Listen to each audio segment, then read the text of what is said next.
Yo, what's up? So today we just finished work. Here's Denex2 and here's Ruel. Hi guys. Hi mga viewers. So here, I work at a change oil place called Super Lube. Yo, Dave! Dave's here! Yo, Howie! Hey, Howie! He's my manager. What is that? My vlog, bro. I'm not showing what you're doing there, but like... No, I'm cooking cash. Yeah, no, it's... Look at your head. It's like, just here. Look. Say hi. Say hi. What? You know my account. Oh, bro, sorry. Today, we go outside, so it's not worker. Oh, speaking of my coworker, there's my coworker. Hey, Matt. What's going on, buddy? We're gonna do a photo shoot of his clothing brand, and we'll see how it goes. I'm down. I'm excited. Yes, sir.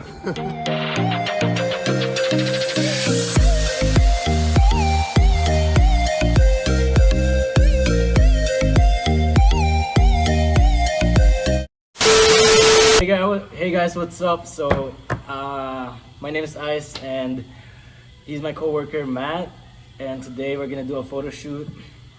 He is starting his own clothing brand. The name is Abuse Victim. There's a big meaning, don't worry. Yeah, there's a deeper meaning to that.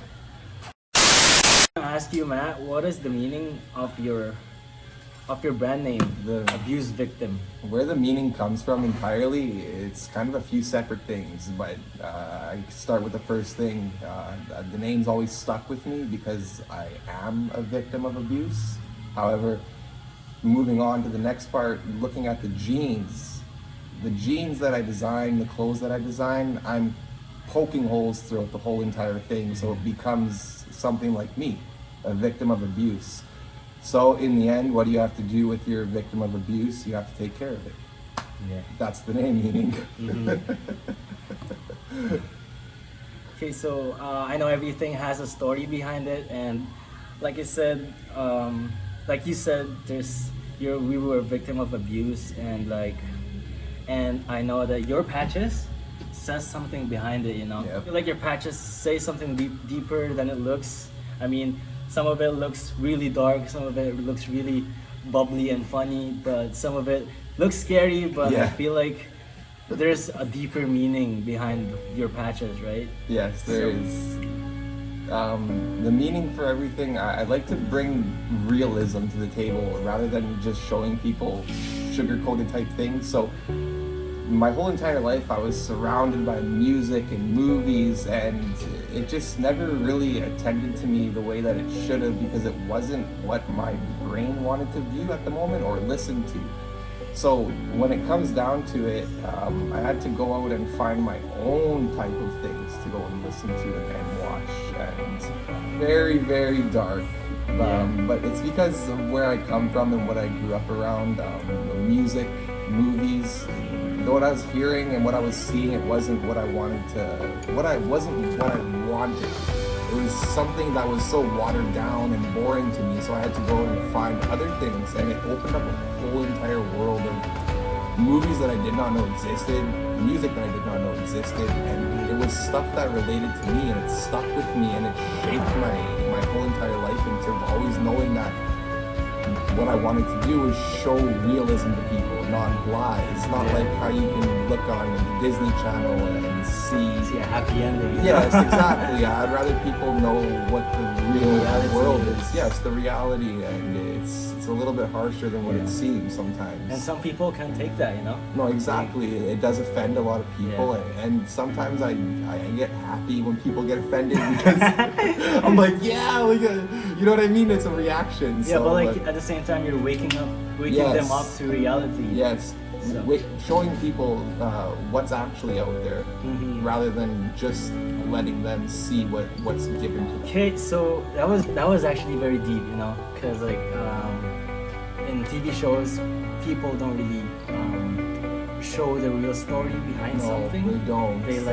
They'll leave things out and they remove stuff out and make it look like it's not that heavy. It's not like a big thing, but like in reality, it's really a big thing, you know.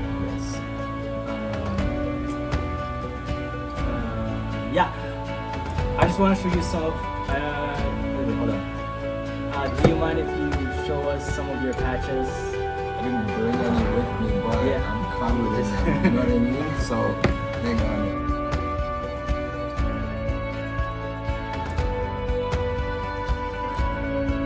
Love patches, as you can see.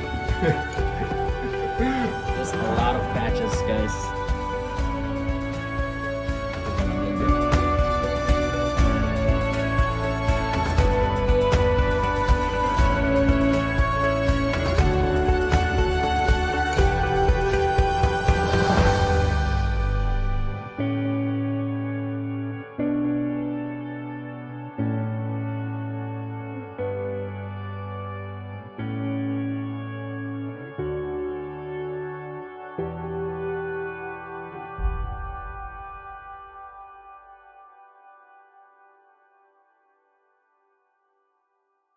What is your patches made of? Made of? See, that's the big question right there that I like to keep a secret. Now, the only reason why is because there's lots of people out there that print patches. Yeah. And their patch material is like, it's not what you want. You throw, say you'll get some patches, some random buyer or some random seller, and then you get some patches from me. You can wash the patches from the buyer maybe half a year, and those patches will be no more.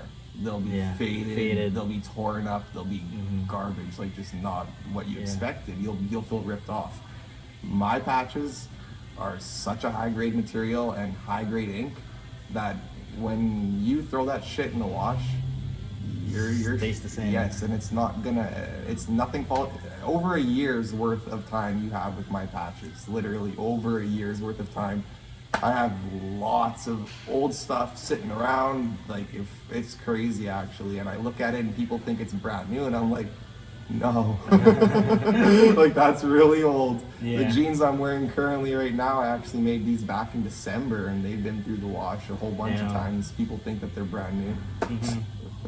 And the distress part of the jeans, it makes it look like a style, you know. Yes, I like doing that. It's kind of like a false faulty thing. So what it is it's crust jeans. Now, crust jeans were a type of thing that were brought up back in like the 70s and the 80s, and still kind of in the 90s and the 2000s. That's when it kind of started to die down. No one really wore it anymore, and it became a old-fashioned thing. But what it was is lots of punk people, lots of punk rockers and stuff, they never really had money to go and replace their clothing. So what they would do is they would just take a piece of old material and throw it onto their jeans and sew it on there. Take an old t-shirt, so-and-so, stuff like that, you know what I mean? And that's what kind of comes along with it. So what their jeans would look like in the end is a big torn up mess. But there'd be lots of pictures and phrases on them and stuff like that. And it would just be something to look at. Yeah, so but no quality, you know. Yeah, so what I'm doing is bringing back that punk look a little bit by throwing on those distressed denim pieces, you know what I mean? And you're bringing back authenticity. Yes, you know? bringing back the real look of how it was. So it might be a fake hole underneath this patch, you know what I mean? But it's still made to look like there's a hole underneath it. Oh, let's show so I guess we should show the people. Yeah. But yeah, see, these things are meant to be a false hole. So in reality, if that was a real 70s jean, there would be a big hole underneath this. But you put them on there for the style. Yeah. As you wash them, they fray very small amounts, and it creates that exact look that used to be around from the 70s and the 80s. It's very cool, actually. Yeah, it is. And I remember you told me before that the other people, they glue the patches, and then they don't sew it as properly as it should be. Yes. But for you, it's different, you know. What I do when I put my stuff down, call me crazy. It takes me 6, 7, 8, sometimes even 20 hours, depending on the amount of patches that I put on these pants. But I just lay them down flat, and then I start sewing them on. Like, I don't do no glue, nothing to make it stick. I'll even stand up and hold the patch on the wall and sew it up like that. I'll do it sitting down on my lap. Yeah. And it's amazing actually, because my patchwork comes out so straight. Yeah. And I'm not doing anything to make it stick. And that's how you know it came from hard work. It's not like easy, you know, like No, it's easy tough. made. It's like came from hard work. Yes, lots of labor involved in it. Yeah. Lots of labor actually, and lots of times too, you'll poke yourself so much times in the fingers you won't even realize it by the Yeah. end of the time that you're done doing these jeans, and you'll look at your finger and you'll be like, holy shit, like what happened there? I know. You don't even feel it because you're like so concentrated to like on Exactly. doing your job, but It's then funny actually that you say that, because that's exactly what sewing is. As soon as you start doing it, like a tornado could touch down, an earthquake could happen, a house could explode, a fire's all around you, you know, but Yeah. you don't care.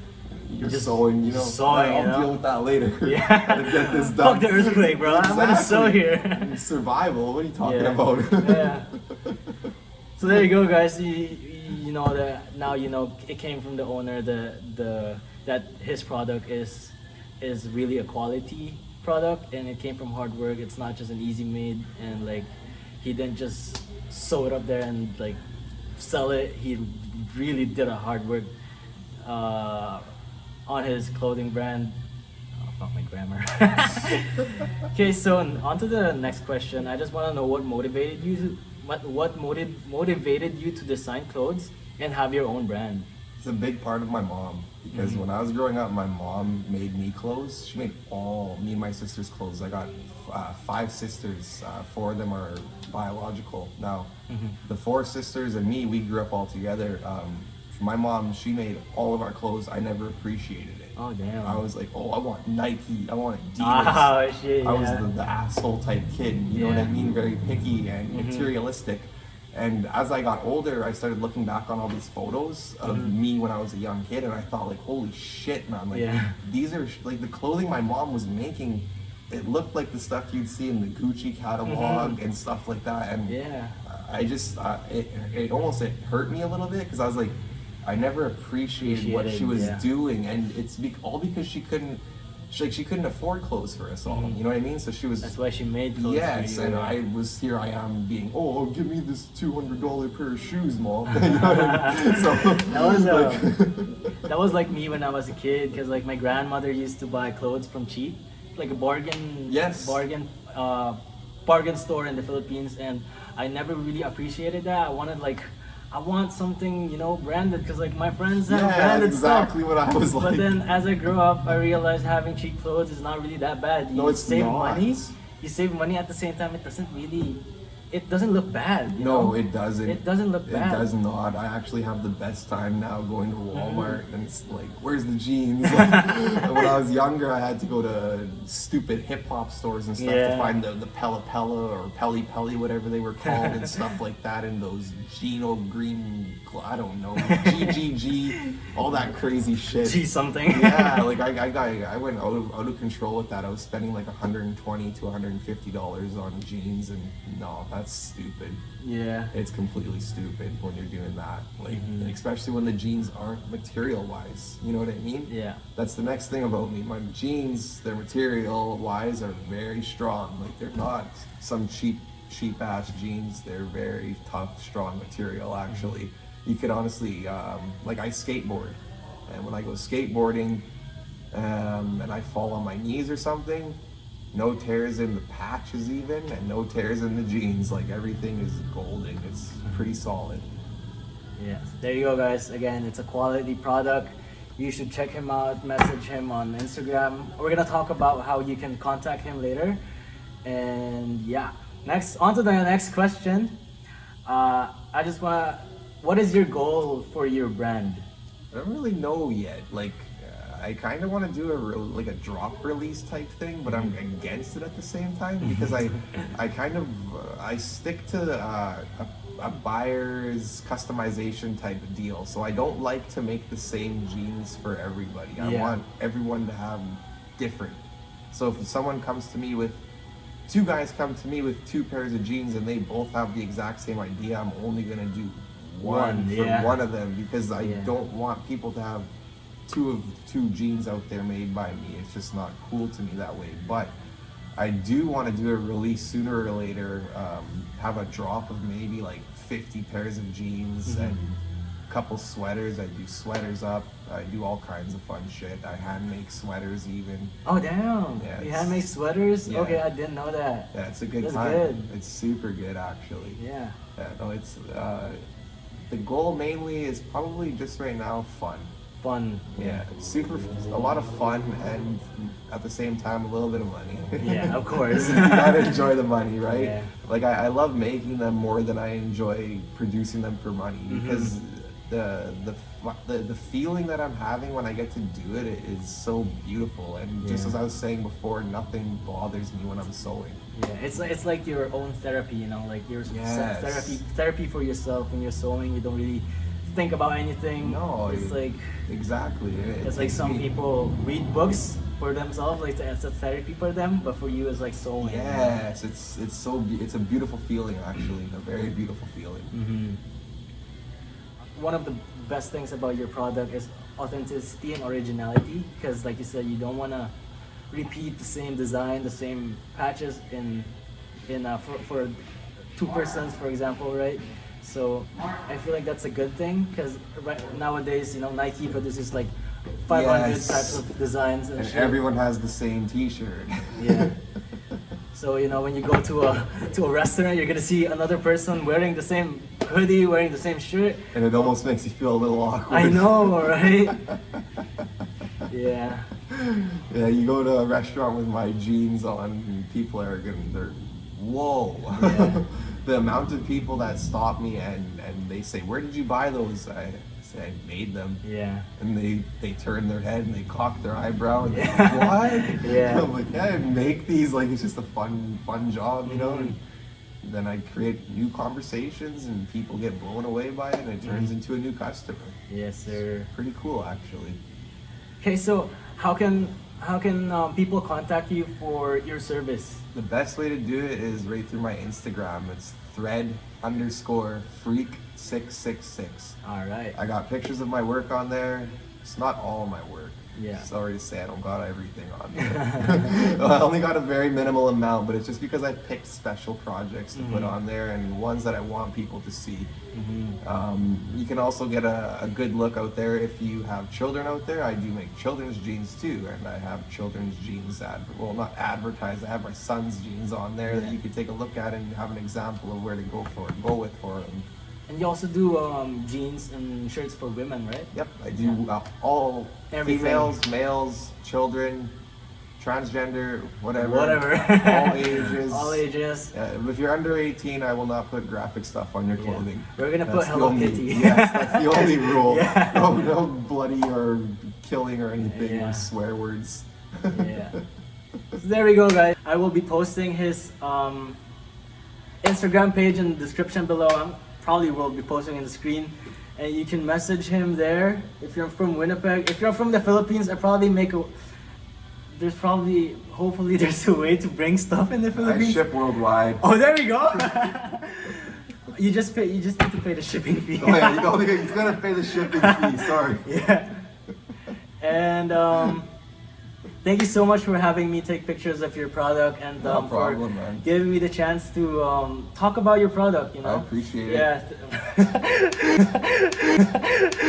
That was awkward. There we go. That was an awkward handshake, bro. I'm used to doing that every day. I know. Well, like I'm used to like fist bumping. Well, I guess I thought I wasn't because I seen your hand go out, so I thought we were doing a handshake. Let's do it again. Thank you so much, bro. No problem, Appreciate that. There we go. There you go. Alright, that was a good handshake now. Alright, so see you on my next video, guys. That's all for today.